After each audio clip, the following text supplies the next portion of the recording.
What happens when absolute power meets unbreakable will?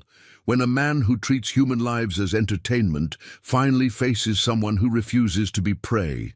This is the story of how one night in the southern wilderness changed everything, and why some hunts end with the hunter becoming the hunted. If stories of courage against impossible odds captivate you, subscribe to our channel and hit the bell icon, because what you're about to hear will leave you speechless.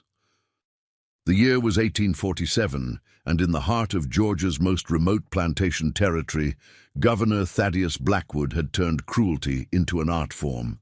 His estate, Ravens Hollow, sprawled across 15,000 acres of dense pine forests and murky swamplands, the perfect hunting ground for his most twisted passion.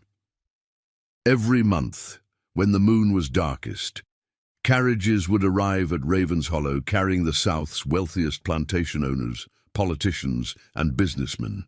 They came not for cotton deals or political discussions, but for what Blackwood called his midnight sport, human hunting.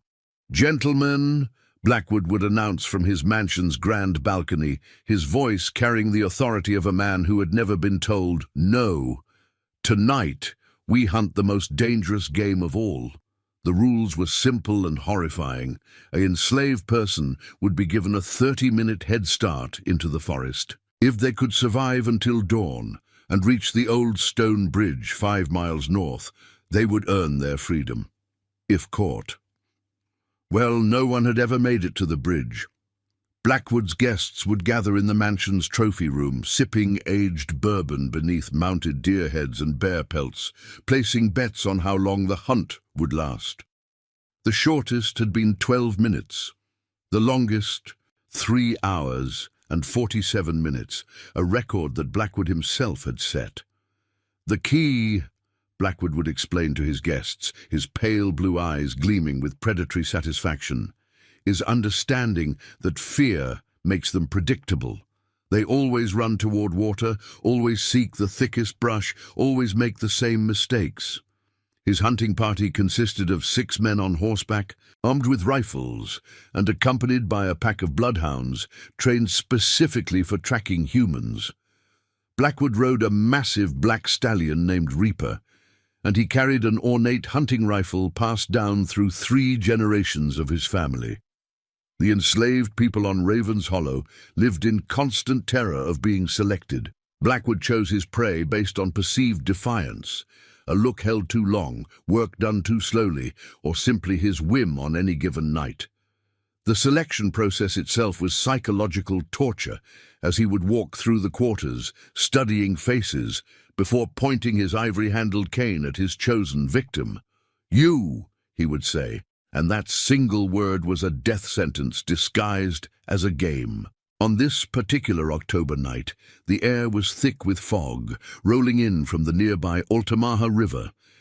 Blackwood's guests had arrived earlier that evening: Senator Morrison from South Carolina, Judge Whitmore from Alabama, plantation owners Henderson and Caldwell from Mississippi, and 2 wealthy merchants from Savannah. They sat around the mahogany table in Blackwood's dining room, gorging themselves on roasted duck and discussing their latest acquisitions, both human and material. The conversation was punctuated by cruel laughter and the clinking of crystal glasses filled with imported wine. "Thaddeus," Senator Morrison said, wiping grease from his chin, "I must say, your little entertainment has become the highlight of my month. My wife thinks I come here for political discussions." He laughed, a sound like breaking glass. "The beauty of it," Judge Whitmore added, "is the perfect legality. They're property, after all. No different than hunting rabbits on your own land." Blackwood smiled, but there was something different in his expression tonight, a hunger that went beyond his usual sadistic pleasure. "Gentlemen, tonight will be special. I've selected someone unique." He stood and walked to the window, gazing out at the slave quarters, where lantern light flickered behind crude wooden shutters. "For months, I've been watching one particular specimen. He arrived 6 months ago from a failed plantation in Alabama, a giant of a man, nearly 7 feet tall, built like a fortress. Sounds dangerous, Henderson observed, suddenly less enthusiastic. That's what makes it perfect, Blackwood replied, turning back to his guests. I've been waiting for the right moment, studying him. He thinks his size makes him untouchable, that his silence makes him invisible.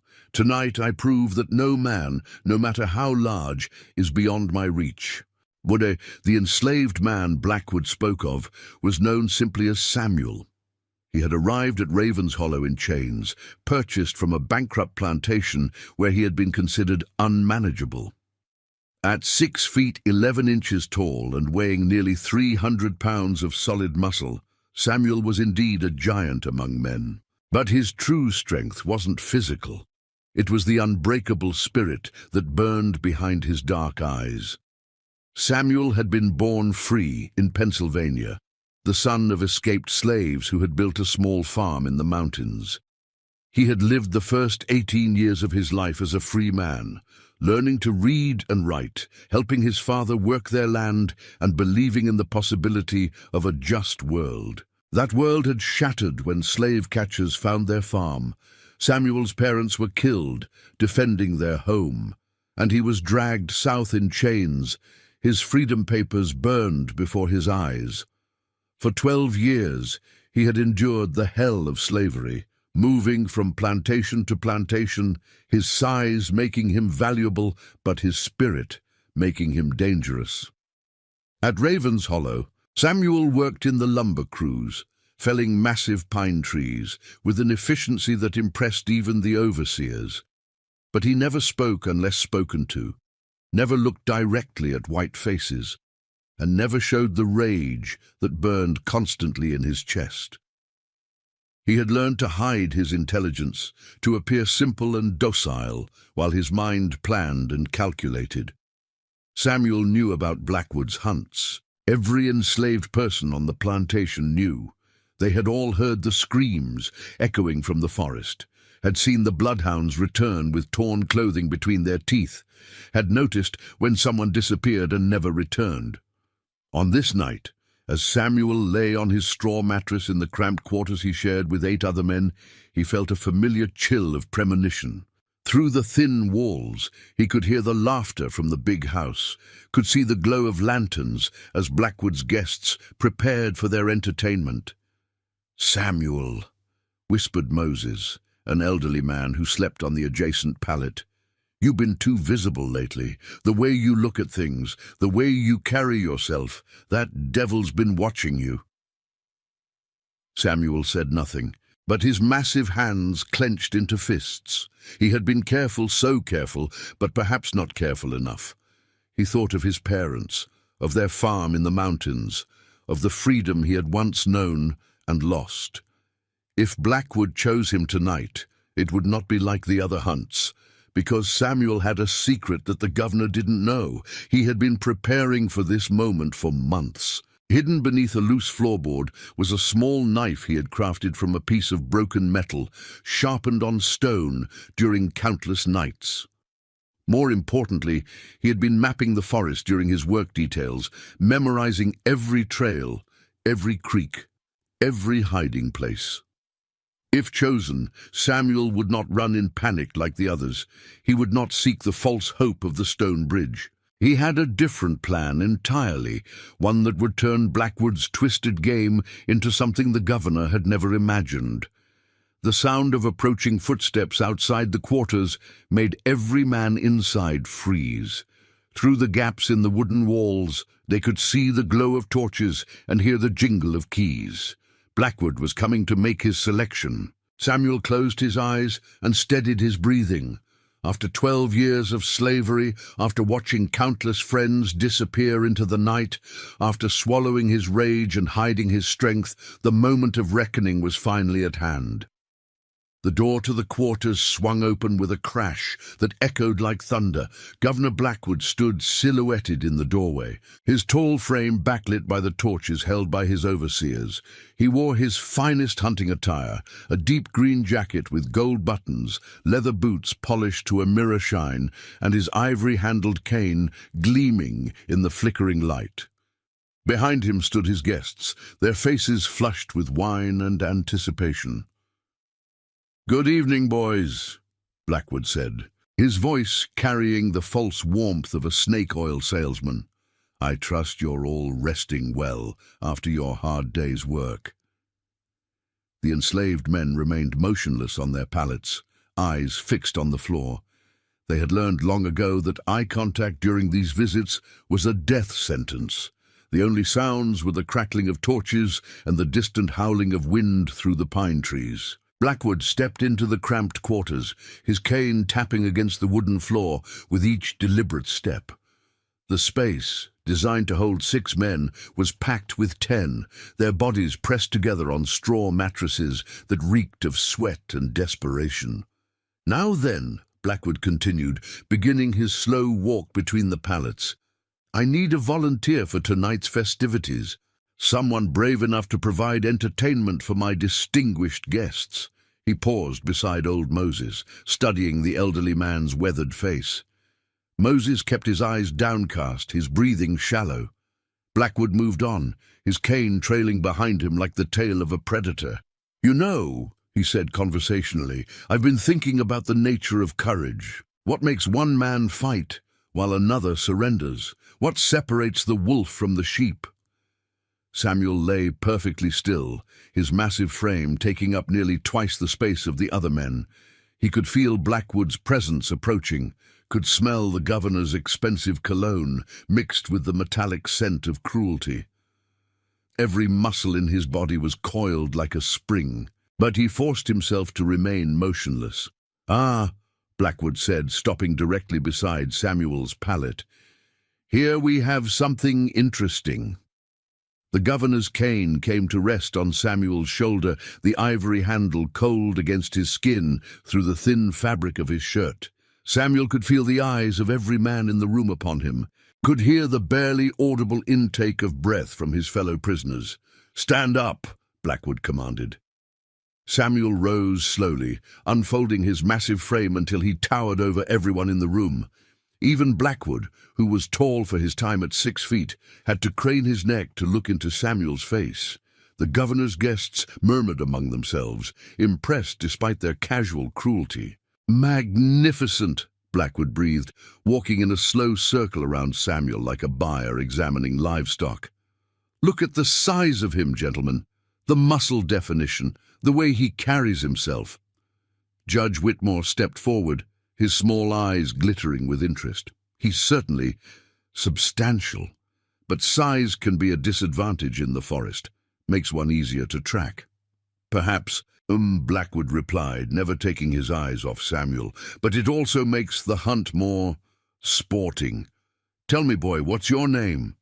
"Samuel, sir," he replied, his voice deep and steady. "Samuel," Blackwood repeated, savoring the name. "And where did you come from before arriving at my plantation?" "Alabama, sir, the Thornfield plantation." "Ah, yes, Thornfield. I heard it went under. Poor management, from what I understand. Their loss is my gain." Blackwood's smile was razor-sharp. "Tell me, Samuel, do you know why I'm here tonight?" Samuel met the governor's gaze for just a moment, long enough to let Blackwood see that he was not dealing with a broken man, but not long enough to be considered defiant. "Yes, sir. And what do you think of my little game?" The question hung in the air like smoke from a funeral pyre. Every man in the room held his breath. This was the moment when most selected prisoners would beg, would plead for mercy, would promise anything to avoid their fate.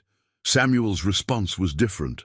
"I think," he said slowly, his voice carrying a weight that made even Blackwood's guests shift uncomfortably, "that every game has rules, sir, and every game can be won or lost." Blackwood's eyes widened slightly. In all his years of conducting these hunts, no one had ever responded with such composure. The other prisoners had always broken down, had wept or raged or begged. This giant stood before him like a mountain, unmovable and unafraid. "Fascinating," Blackwood murmured. "You speak as if you believe you have a chance." "Every man has a chance, sir, until he doesn't." Senator Morrison laughed nervously. "Thaddeus, this one seems different." Perhaps we should choose someone more traditional. But Blackwood was transfixed. This was exactly what he had been hoping for, a worthy adversary, someone whose defeat would be truly satisfying. No, gentlemen, this is perfect. This is what we've been waiting for. He turned to address the room. The rest of you listen carefully. Your friend Samuel here has volunteered to participate in tonight's hunt. You will remain in your quarters until dawn.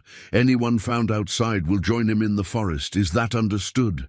A chorus of "Yes, sir" filled the cramped space. Blackwood turned back to Samuel. You have 30 minutes from the time we release you at the forest edge. If you can reach the old stone bridge 5 miles north before dawn, you win your freedom. If we catch you...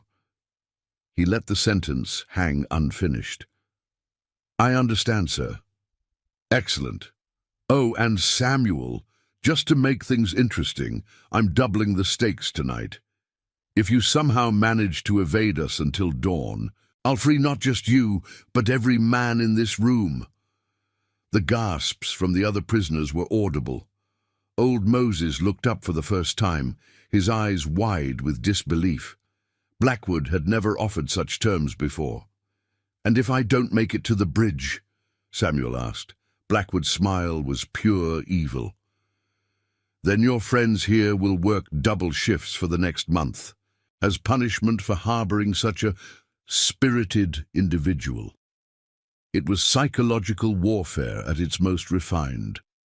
Blackwood was ensuring that Samuel would carry the weight of 10 men suffering on his shoulders, that every step he took in the forest would be burdened by the knowledge that his failure would bring misery to the only people in the world who cared about him. But if Blackwood expected this revelation to break Samuel's composure, he was disappointed. The giant simply nodded once, accepting the terms as if they were discussing the weather. Very well, Blackwood said, stepping back. Gentlemen, shall we prepare for the hunt? As the governor and his guests filed out of the quarters, Samuel felt a hand touch his arm. Old Moses had risen from his pallet. His weathered face creased with worry. Boy, Moses whispered, you don't have to do this. There might be another way. There is no other way, Samuel replied quietly. There never was. But the bridge. No one's ever made it to the bridge. Samuel looked down at the old man, and for the first time that night he smiled. It was not a pleasant expression. Moses, I'm not running to the bridge. Before the old man could ask what he meant, Samuel was being led away by the overseers, his massive frame disappearing into the night. Behind him, the quarters fell silent, except for the sound of 10 men praying to a god who seemed to have forgotten their existence. Outside, Blackwood's hunting party was making final preparations. The bloodhounds were being brought from their kennels, their excited barking echoing across the plantation grounds. Rifles were being loaded, horses saddled, and torches lit. Samuel was led to the edge of the forest, where a crude wooden post marked the starting point of Blackwood's hunting ground. The governor approached on his black stallion, looking down at his chosen prey with the satisfaction of a man about to enjoy his favorite meal. "Any last words, Samuel?" Blackwood asked. Samuel looked up at the mounted figure, then turned his gaze to the dark forest beyond. When he spoke, his voice carried across the night air with the weight of prophecy. "Yes, sir, I have something to say."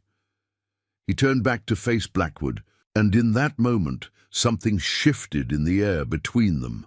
The governor felt a chill that had nothing to do with the October wind.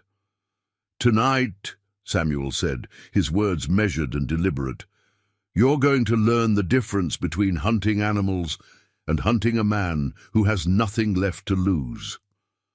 Blackwood's confident smile faltered for just an instant before returning full force. "We shall see. Your 30 minutes begin now." Samuel turned and walked into the forest without looking back, his massive frame swallowed by the darkness between the trees. Behind him, Blackwood checked his pocket watch and settled in to wait, unaware that he had just made the greatest mistake of his life. The hunt was about to begin. But for the first time in Governor Thaddeus Blackwood's twisted career, he was not the only predator in the forest. Samuel moved through the forest like a shadow given substance, his massive frame navigating the dense undergrowth with surprising grace. Unlike the previous victims of Blackwood's hunts, he did not run in panic toward the distant bridge. Instead, he moved with purpose, following a route he had memorized during months of careful observation. The 30-minute head start was not a gift, it was a weapon, and Samuel intended to use every second of it. He made his way to a small creek that wound through the heart of the hunting ground, following its banks until he reached a fallen oak tree that had been struck by lightning the previous spring. Here, hidden beneath the massive trunk, was his cache, the knife he had crafted, wrapped in oiled cloth, along with several strips of dried meat he had saved from his meager rations. But more importantly, this was where Samuel's real plan began. He had spent months studying not just the forest, but Blackwood himself. The governor was a creature of habit, following the same hunting patterns, using the same tactics, making the same assumptions. Blackwood believed that fear made his prey predictable, but he had never considered that intelligence could make a hunter predictable as well. Samuel knew that Blackwood would release the dogs first, following their trail on horseback while his guests spread out to cut off escape routes. The governor always positioned himself at the center of the hunt, directing his men like pieces on a chessboard. It was a strategy that had never failed him. Tonight, it would be his downfall. Samuel began implementing the first phase of his plan, misdirection. He backtracked along the creek, leaving clear footprints in the muddy bank before wading into the water and moving upstream. At a rocky outcropping, he climbed out and deliberately broke several branches, creating an obvious trail leading north toward the bridge. But this was a deception. While the dogs would follow this false trail, Samuel doubled back through the water, covering his scent and emerging at a point that would put him behind Blackwood's hunting party. The sound of baying hounds echoed through the forest as the 30 minutes expired. Samuel could hear the thunder of hoofbeats and the shouts of men as the hunt began in earnest. From his concealed position in a thicket of mountain laurel, he watched the torches move through the trees like malevolent stars. "There!" Blackwood's voice carried clearly through the night air. "The dogs have picked up the scent. He's heading north, just as I predicted. Henderson, take your men and circle around to the bridge. Morrison, cover the eastern approach. The rest of you, follow me." Samuel smiled grimly as the hunting party split up exactly as he had anticipated. Blackwood was so confident in his methods that he never considered the possibility of being outmaneuvered by his prey.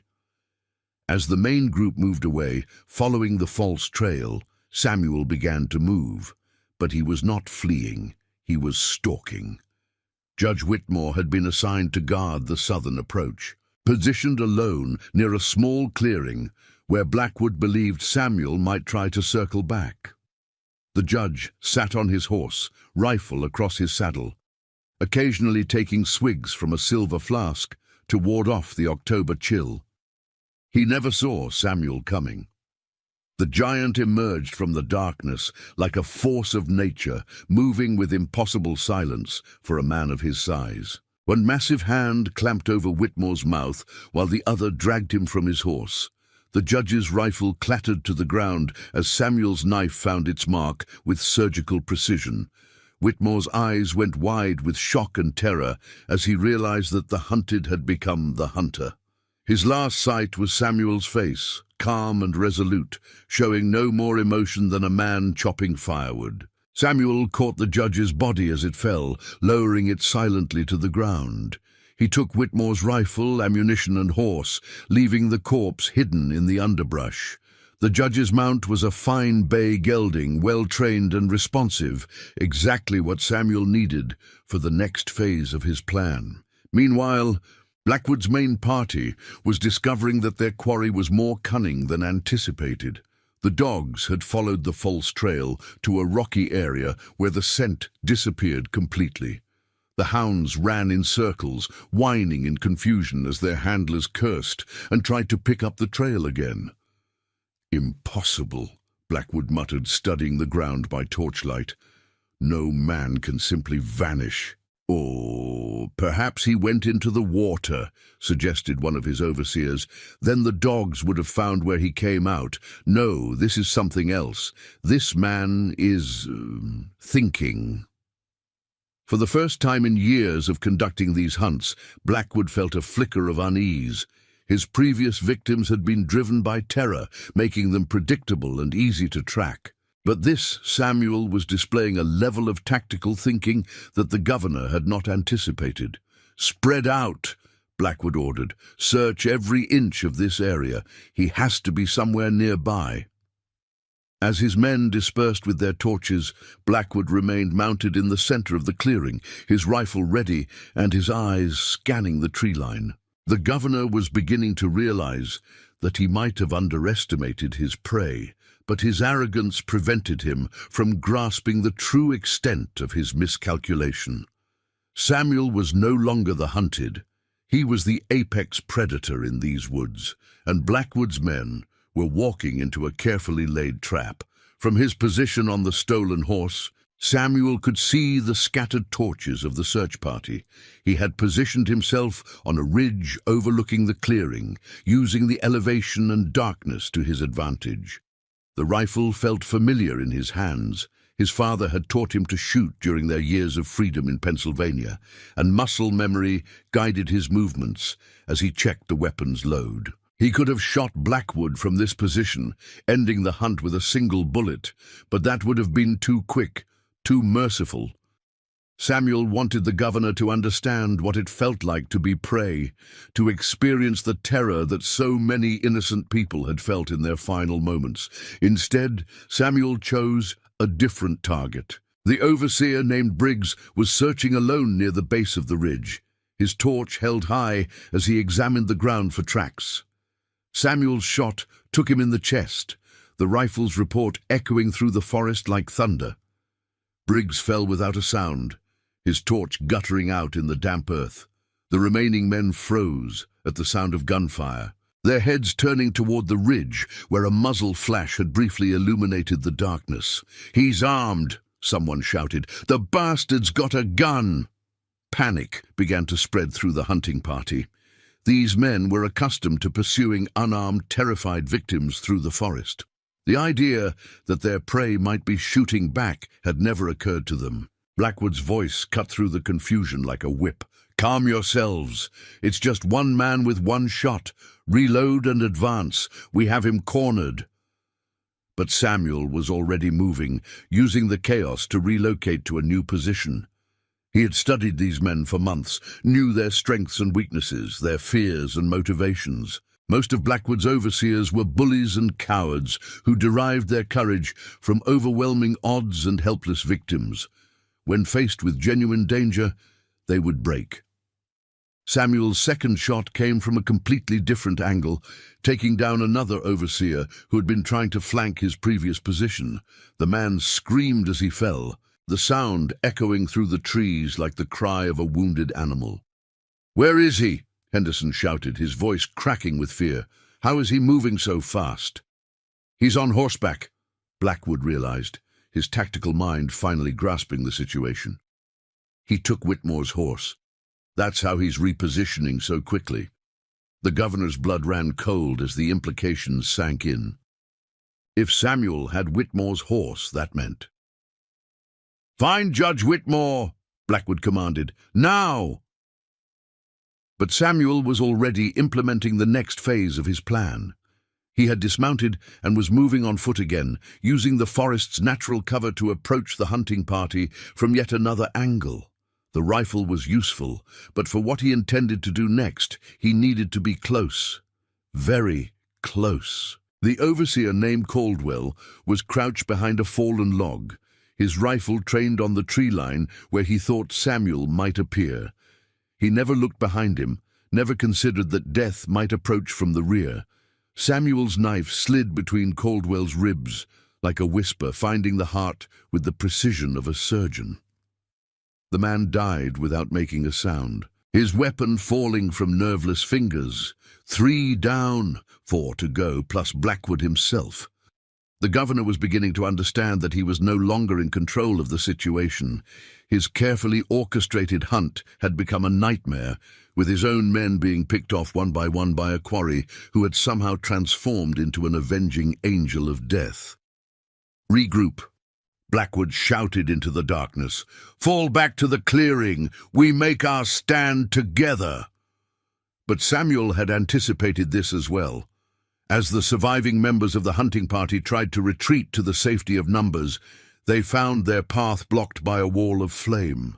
Samuel had used the time during their confusion to set fire to the dry underbrush, creating a barrier that forced them to take a longer route back to the clearing, a route that led directly through Samuel's killing ground. The giant waited in the darkness, his knife ready, as the first of Blackwood's men stumbled into his trap. The overseer named Jackson never saw the blade that opened his throat, never had time to cry out a warning to his companions. By the time the survivors reached the clearing, only 3 men remained alive: Blackwood himself and 2 of his overseers, their faces pale with terror in the flickering torchlight. "This is impossible," one of them whispered. "He's just one man. How can one man do this?" Blackwood's jaw was clenched so tightly that his teeth ached. His perfect hunt had become a slaughter, and he was no longer the predator. For the first time in his life, Governor Thaddeus Blackwood was experiencing genuine fear. "He's not just a man," Blackwood said quietly, his eyes scanning the tree line for any sign of movement. "He's something else entirely." From the darkness beyond the clearing, Samuel's voice emerged like the rumble of distant thunder. "Governor Blackwood." The 3 men spun toward the sound, their rifles raised, but they could see nothing beyond the circle of torchlight. "I want to thank you," Samuel continued, his voice seeming to come from everywhere and nowhere at once. "For 12 years, I've carried the weight of my parents' death, the burden of my lost freedom. Tonight, you've given me the chance to set that burden down. Show yourself." Blackwood shouted into the darkness. "Face me like a man." Samuel's laughter was like the sound of breaking chains. "Like a man? You mean the way you faced all those innocent people you murdered for sport? The way you gave them a fair chance to defend themselves? They were property, slaves, they had no rights. And what are you now, Governor? What are you? Alone in the dark with death coming for you. Are you still the master, or have you become the slave?" The psychological warfare was devastating. Blackwood could feel his remaining men's resolve crumbling, could see the terror in their eyes as they realized that their positions had been completely reversed. "I'll make you a deal," Samuel's voice continued. "Send your men away. Face me alone, and I'll give you the same chance you gave all those innocent people. 30 minutes to reach safety. What do you say, Governor? Are you brave enough to play your own game?" Blackwood's hands were shaking now, though whether from rage or fear he couldn't tell. Everything he had built, everything he had taken pride in, was crumbling around him like a house of cards in a hurricane. "Never," he snarled. "I am Governor Thaddeus Blackwood. I bow to no one, especially not to some escaped slave." "Then you've made your choice," Samuel replied. And there was something final in his voice, like the closing of a coffin lid. The attack came from 3 directions at once, so fast and coordinated that it seemed impossible for one man to execute. Samuel had used the darkness and his intimate knowledge of the terrain to position himself for a final, devastating assault. The first overseer died with Samuel's knife in his back before he could turn around. The second managed to fire one wild shot before the giant's massive hands closed around his throat, crushing his windpipe like a dry twig. And then there was only Blackwood, alone in the clearing with his rifle, facing the man he had chosen as prey. Samuel stepped into the circle of torchlight, and Blackwood saw him clearly for the first time that night. The giant's clothes were torn and stained with blood, his massive frame seeming to fill the entire clearing, but it was his eyes that made Blackwood's blood freeze. They held no anger, no rage, no emotion at all. They were the eyes of justice incarnate, cold and implacable as winter. "Hello, Governor," Samuel said quietly. "It's time to finish our game." Governor Thaddeus Blackwood stood alone in the flickering torchlight, his ornate rifle trembling in his hands as he faced the giant who had systematically destroyed his hunting party. The clearing that had once been his domain now felt like a tomb, surrounded by the bodies of his men and the weight of his own mortality. Samuel approached slowly, deliberately, his massive frame moving with the inexorable certainty of an avalanche. The knife in his hand caught the torchlight, its blade still wet with the blood of Blackwood's overseers. "You know," Samuel said conversationally, as if they were discussing the weather, "I've been thinking about what you said earlier, about courage, about what separates the wolf from the sheep." Blackwood raised his rifle, his finger finding the trigger. "Stay back, I'm warning you." "The thing is," Samuel continued, ignoring the weapon pointed at his chest, "I think you had it backwards. You see, a wolf hunts to survive. A wolf kills to feed its family, to protect its territory. What you've been doing, that's not the behavior of a wolf." "I said stay back." Blackwood's voice cracked like a whip, but there was desperation in it now, the sound of a man whose world was collapsing around him. Samuel stopped just outside the rifle's effective range, his dark eyes never leaving Blackwood's face. "That's the behavior of something much worse. Something that kills for pleasure, that feeds on suffering. You want to know what that makes you, Governor?" Blackwood pulled the trigger. The rifle's report echoed through the forest like thunder, the muzzle flash briefly illuminating the clearing in stark detail. But when the smoke cleared, Samuel was no longer where he had been standing. The giant had moved with impossible speed for a man of his size, rolling to the side and using the momentary blindness caused by the muzzle flash to close the distance. Blackwood frantically tried to reload, his hand shaking as he fumbled with powder and shot. But Samuel was already upon him, one massive hand closing around the rifle's barrel and wrenching it from the governor's grasp. "It makes you a monster," Samuel finished, his voice calm despite the violence of the moment. Blackwood stumbled backward, his hand reaching for the pistol at his belt, but Samuel's knife was already at his throat. The governor froze, feeling the cold steel against his skin, knowing that one wrong move would open his jugular. "Please," Blackwood whispered, and the word tasted like ashes in his mouth. "I can pay you. Gold, land, anything you want. I can give you papers, make you a free man legally. Just, please." Samuel studied the governor's face in the torchlight, seeing the fear, the desperation, the complete collapse of the arrogant man who had terrorized so many innocent people. For a moment, something almost like pity flickered in the giant's eyes. "You know what's interesting about fear, Governor? It does make people predictable. Right now, you're doing exactly what every one of your victims did. You're begging for mercy from someone who has no reason to give it." "I was wrong," Blackwood said, tears streaming down his face. "I see that now. What I did was evil, monstrous. I'll change, I swear it. I'll free all my slaves, "You'll say anything to live another minute," Samuel interrupted, "just like they did. The difference is, they were innocent. They deserved mercy." The knife pressed closer to Blackwood's throat, drawing a thin line of blood. "But you're going to die tonight, Governor. The only question is how." Blackwood's eyes went wide with terror. What do you mean?" Samuel smiled, and it was the most terrifying expression Blackwood had ever seen. "I'm going to give you the same choice you gave all those people. You can run." "What? Run?" Samuel repeated, stepping back and lowering the knife. "You have until dawn to reach safety. If you can make it to your mansion, if you can get past me, you live.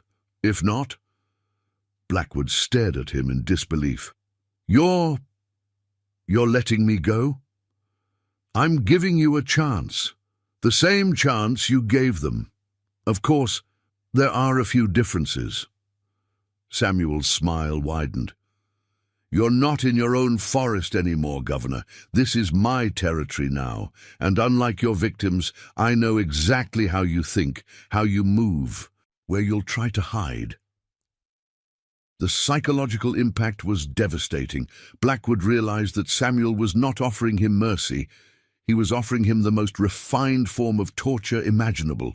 The governor would spend his final hours experiencing the same terror, the same hopelessness that he had inflicted on so many others. Also, Samuel added casually, I should mention that I sent your guests away earlier. What? When? While you were busy hunting shadows in the forest, I paid a visit to your mansion.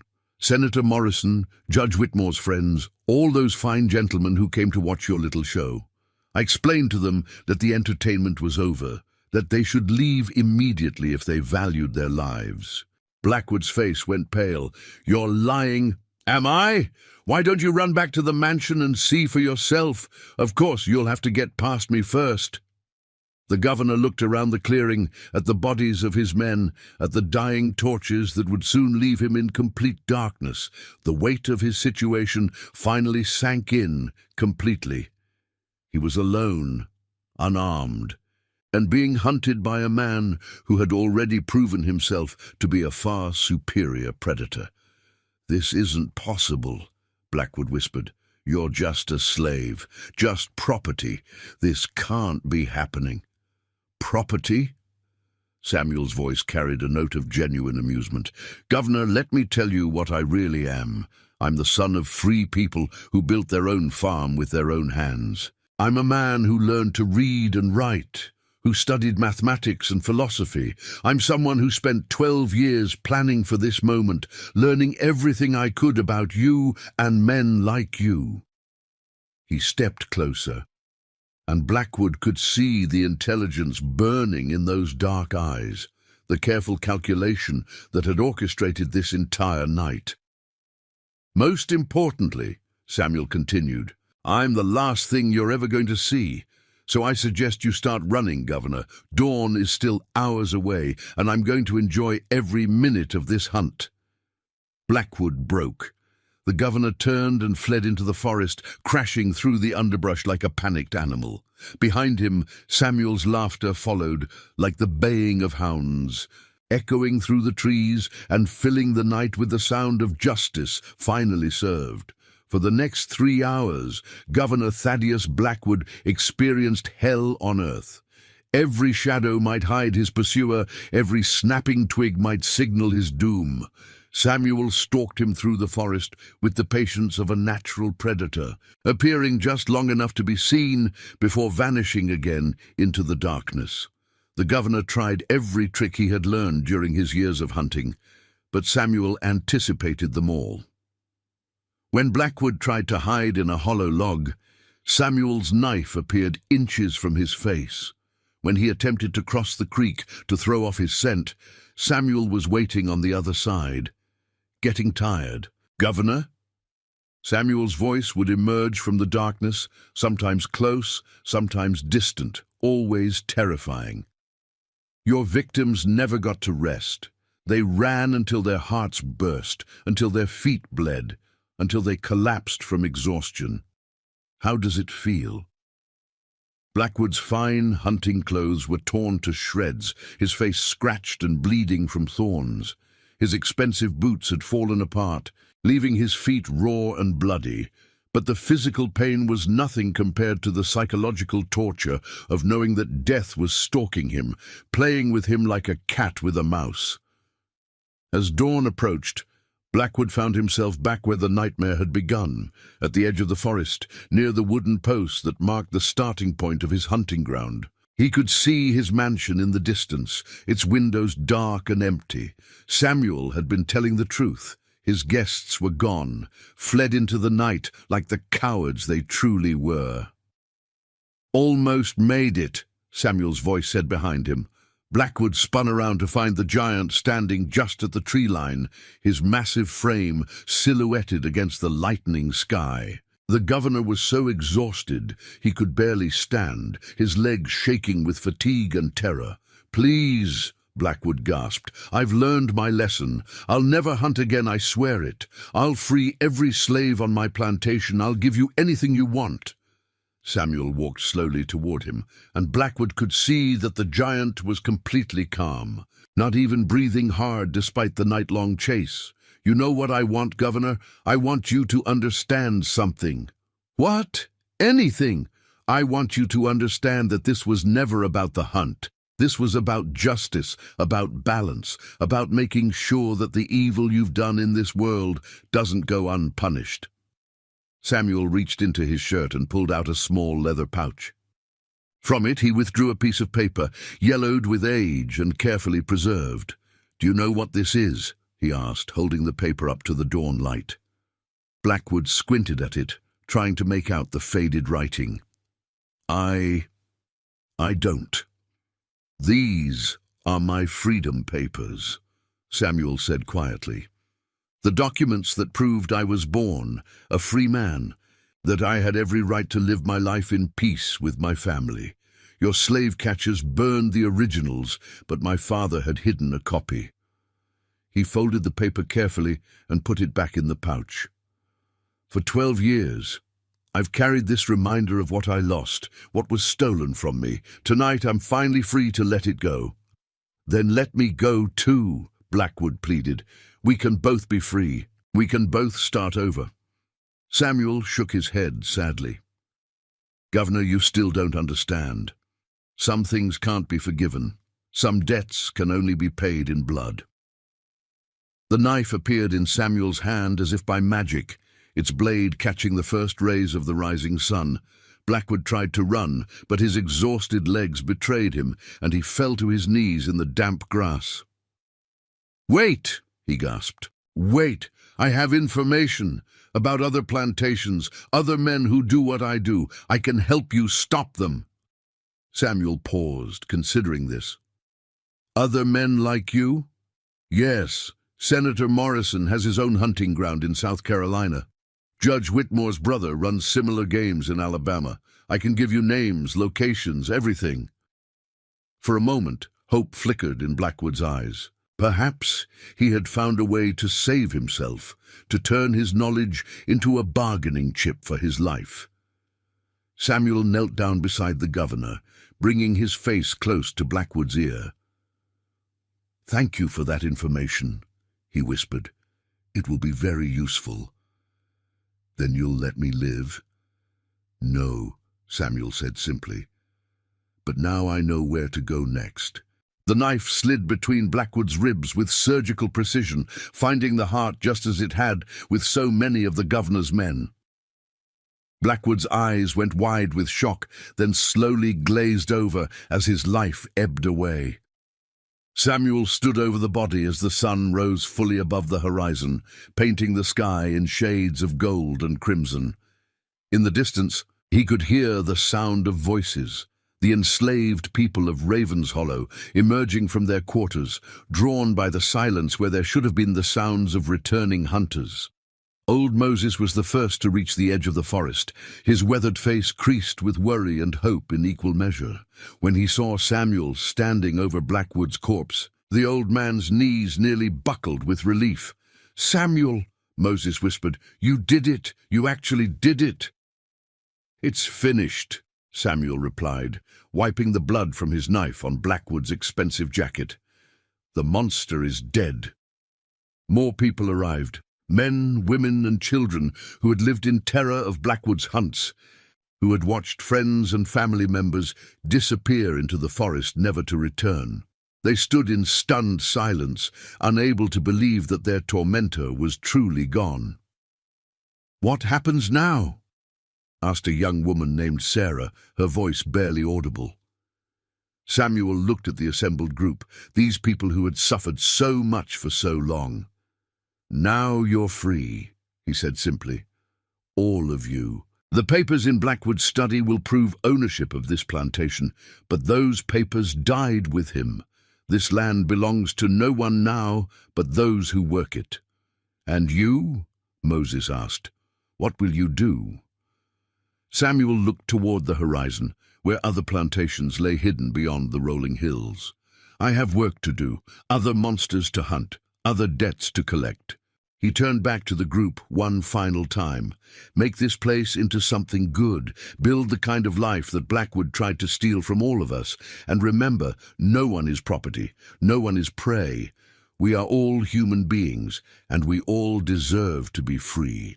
With that, Samuel walked away from Raven's Hollow plantation, disappearing into the morning mist like a legend come to life. Behind him, the people he had freed began the long work of building new lives from the ashes of their oppression.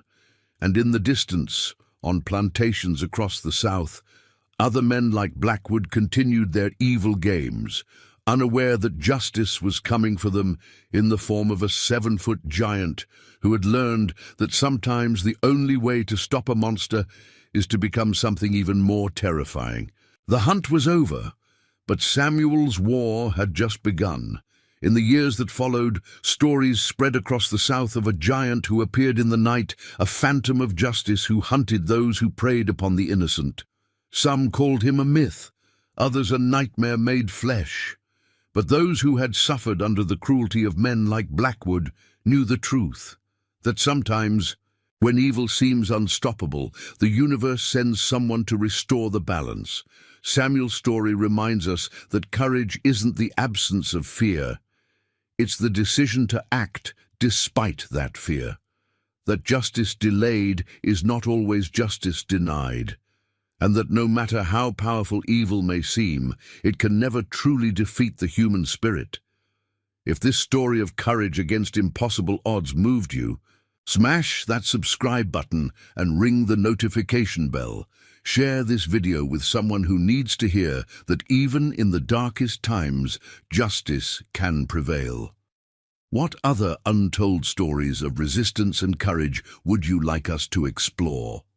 Let us know in the comments below. Remember, history is full of heroes whose names were never written in books, whose courage was never celebrated in songs. But their legacy lives on in every person who refuses to bow to injustice, who stands up for the powerless, who believes that one person can make a difference. Until next time, keep fighting the good fight.